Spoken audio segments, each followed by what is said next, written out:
So, welcome friends, welcome to Next Gen, where we make learning very simple. तर आज आपण 11वीचा chapter number 1 units आणि measurement ह्या धडा शिकणार आहोत. तर सर्वात पहिले फिजिक्स म्हणजे काय. So physics is a quantitative science which we measure various physical quantities during experiment. म्हणजे आता physics is a quantitative science where we measure various physical quantities. आता इथे फिजिकल क्वांटिटीज म्हणजे काय. फिजिकल आपण बघितलं फिजिकल क्वांटिटीज पूर्वीच्या वर्गात आपण शिकलो. फिजिकल क्वांटिटीज म्हणजे काय. फिजिकल क्वांटिटीज 3 प्रकारचे असतात, सॉलिड, लिक्विड आणि गॅसेस, बरोबर. तर एक्सपेरिमेंटच्या वेळेस आपण एखाद्या पदार्थाचं मास मेजर करत असतो, व्हॉल्यूम मेजर करत असतो.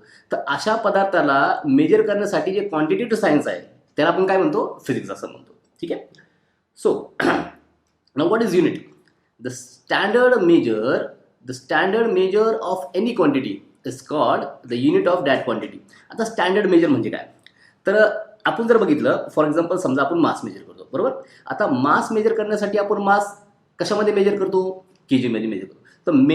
तर मास मेजर करण्यासाठी केजी हे त्याचं स्टँडर्ड आहे, बरोबर. तर आपण काय करतो, एखाद्या स्टँडर्ड सोबत त्याचं कंपॅरिझन करतो. त्याचा मास आपण केजी आणि ग्रॅममध्ये मेजर करतो, बरोबर. ठीक आहे. So the standard measure of any quantity is called the unit of that quantity. याचाच अर्थ मास मेजर करण्यासाठी जो स्टँडर्ड आहे, स्टँडर्ड काय आहे, केजी आहे. याचाच अर्थ केजी हा मासचा काय आहे, युनिट आहे. Got it.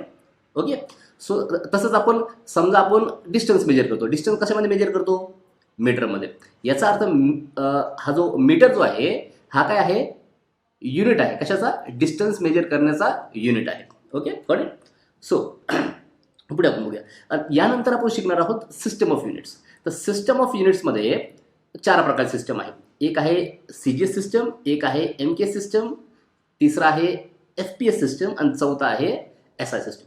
आता CGS, MKS आणि FPS हे आपण सध्या यूज होत नाही. तर आता जो यूज होतो युनिट तो आहे SI सिस्टम, म्हणजे सिस्टम इंटरनॅशनल. CGS म्हणजे काय, centimetre gram second system. MKS म्हणजे मीटर किलोग्रॅम सेकंड सिस्टम आणि FPS म्हणजे फूट पाऊंड सेकंड सिस्टम. आणि जो चौथा जो आहे, जो जनरली यूज केला जातो SI युनिट, त्याला आपण म्हणतो सिस्टम इंटरनॅशनल. सिस्टम इंटरनॅशनल म्हणजे काय, जो इंटरनॅशनली एक्सेप्टेड आहे. ओके, जो इंटरनॅशनली एक्सेप्टेड आहे. Okay. So this okay SI system. तर याचा आपण हा जनरली इंटरनॅशनली एक्सेप्टेड युनिट आहे. ओके. सो ना व्हॉट आर फंडामेंटल क्वांटिटीज. तर फंडामेंटल क्वांटिटीज म्हणजे काय, तो the physical quantities which do not depend on other physical quantities. म्हणजे काय, तर physical quantities which do not depend on other quantities. म्हणजे ज्या फिजिकल क्वांटिटीज दुसऱ्या क्वांटिटीवर डिपेंड नाही करते. कशासाठी, for their measurements. Okay. So जो physical quantities which do not depend on other physical quantities they are called as fundamental quantities. उदाहरणार्थ समजा आपण मास आहे, बरोबर. तर मास मेजर करण्यासाठी आपल्याला दुसऱ्या क्वांटिटीची गरज पडते का, नाही. तर मास आपण केजी मध्ये मेजर करतो. ओके. तो mass is which quantity, fundamental quantity. Temperature कोणती क्वांटिटी आहे, फंडामेंटल क्वांटिटी आहे, बरं. तर अशा आता फंडामेंटल क्वांटिटीज अशा 7 प्रकारच्या आहेत, बरोबर. आता फंडामेंटल युनिट्स म्हणजे काय, तर फंडामेंटल क्वांटिटीला मेजर करण्यासाठी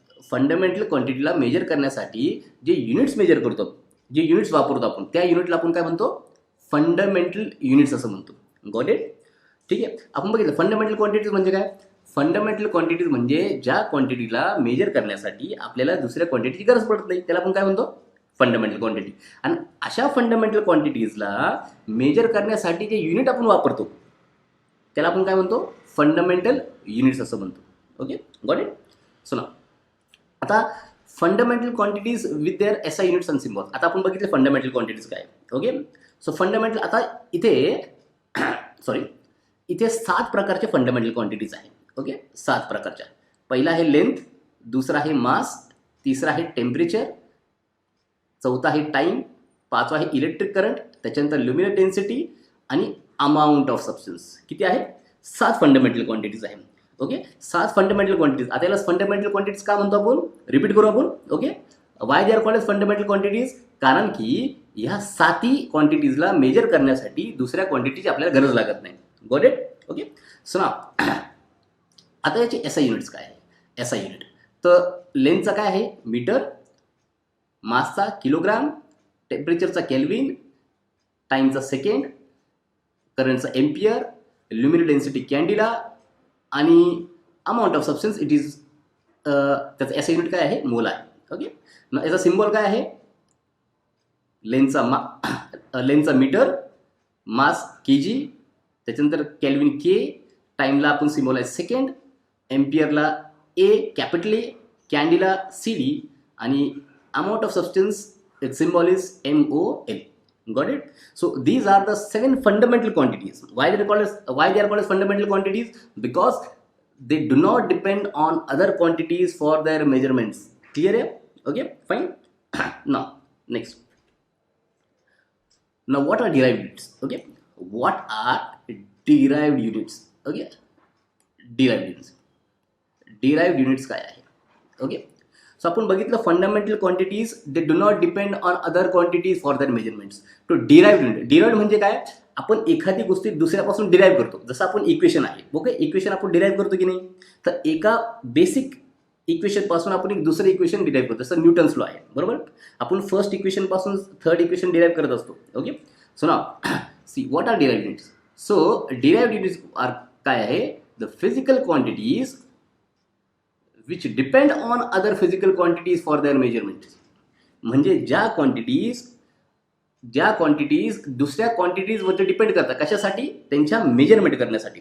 okay, mean the physical quantities which depend on other physical quantities for their measurement. म्हणजे ज्या क्वांटिटीज दुसऱ्या क्वांटिटीवर निर्भर करतात त्यांच्या मेजरमेंटसाठी आपण त्याला काय म्हणतो, डिराइव्ड क्वांटिटीज असं म्हणतो. ओके, फॉर एक्झाम्पल बघ इथे उदाहरण दिलेलं आहे, बरोबर. तर एसआय युनिट ऑफ वेलॉसिटी. आता वेलॉसिटी जर आपण बघितलं तर वेलॉसिटी काय आहे, डिस्प्लेसमेंट अपॉन टाइम आहे, बरोबर. वेलॉसिटी काय आहे, डिस्प्लेसमेंट अपॉन टाइम. याचा अर्थ वेलॉसिटीचा जर आपल्याला युनिट काढायचा असेल तर आपल्याला कशाचा युनिट हवा असेल, एसआय युनिट ऑफ डिस्प्लेसमेंट आणि SI unit of time. SI unit of displacement काय आहे मीटर, टाइमचा काय आहे सेकंड. याचा अर्थ वेलॉसिटीचा युनिट काय आला मीटर पर सेकंड. पण हा आपण कसा काढला आपण, तर एसआय युनिट ऑफ वेलॉसिटी आपण कसा काढला, ratio of displacement upon time. तर वेलॉसिटीचा युनिट आपण कशापासून डिराइव्ह केला आहे, डिस्प्लेसमेंट आणि टाइम पासून. देअरफॉर वेलॉसिटी ही कुठली क्वांटिटी आहे, डिराइव्ड क्वांटिटी आहे. आणि त्याचा जो युनिट आहे, युनिट कुठला, मीटर पर सेकंड. हा काय आहे, हा कुठला युनिट आहे हा डिराइव्ड युनिट आहे.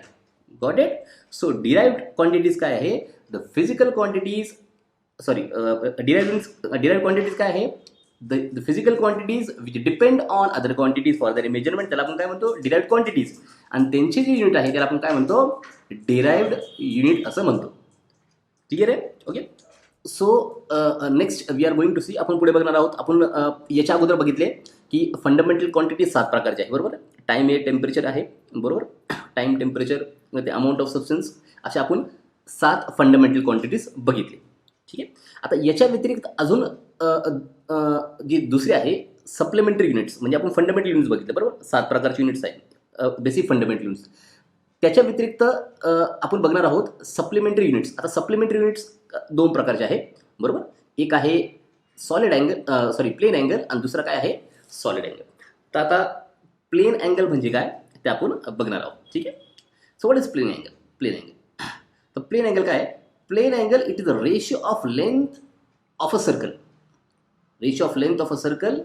To the radius of a circle. म्हणजे प्लेन अँगल काय आहे, plane angle it is the ratio of length of a circle to the radius of a circle, बरोबर. समजा इथे आपण एखादा सर्कल बघितलं, बरोबर. ठीक आहे. हा समजा सर्कल, आपण एक सर्कलचा काय घेतला, एक क्वाड्रंट घेतला, एक पार्ट घेतला, बरोबर. So this is the radius. Okay, this is the radius of the circle and this is the arc of the circle. We have represented, आपण याला कशाने दाखवलं आहे, ds ने दाखवलं. आणि रेडियस ऑफ द सर्कल कशाने दाखवलेलं आहे, r. Okay.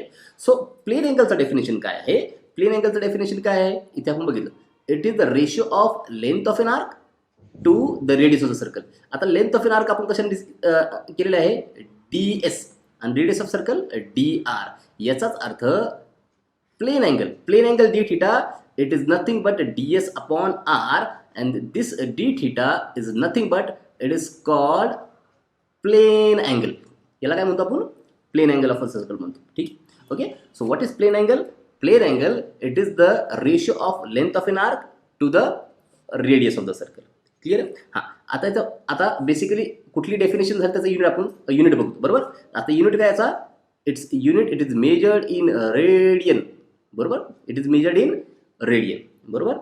Okay. So finally plane angle काय आहे, plane angle it is the ratio of length of a circle to the radius of the circle. Got it? याच्यानंतर आपण दुसरं बघणार आहोत सॉलिड अँगल. तर सॉलिड अँगल काय आहे, तर solid angle it is the ratio of area of portion of the surface of a sphere to the square of the radius.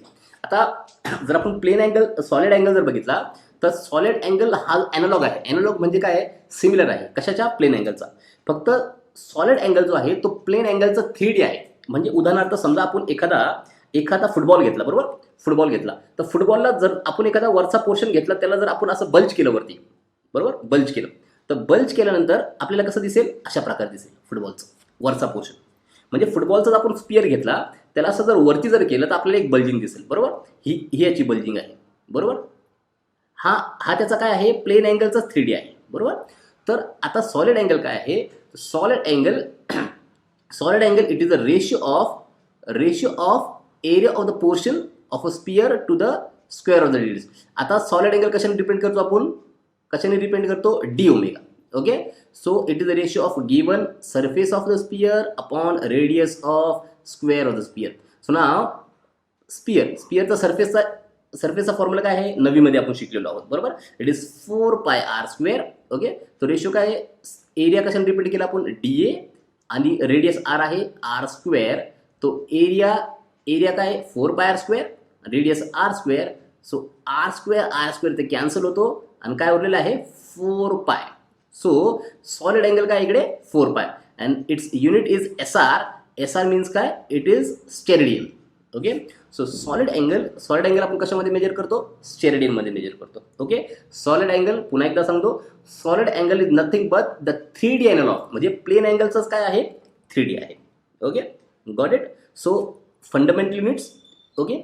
Fundamental युनिटच्या नंतर सप्लिमेंटरी युनिट्समध्ये 2 आहे, प्लेन अँगल आणि solid angle. That's it. Okay. So इथपर्यंत आपण थांबूया आता. आणि यानंतर आपण पुढच्या व्हिडिओमध्ये याचं पुढचं कंटिन्यू करूया. Okay. Thanks a lot. And पुन्हा कळवा तुम्हाला हा व्हिडिओ कसा वाटला. आणखी काही तुमचे कमेंट्स असतील तर नक्की कळवा. थँक्यू.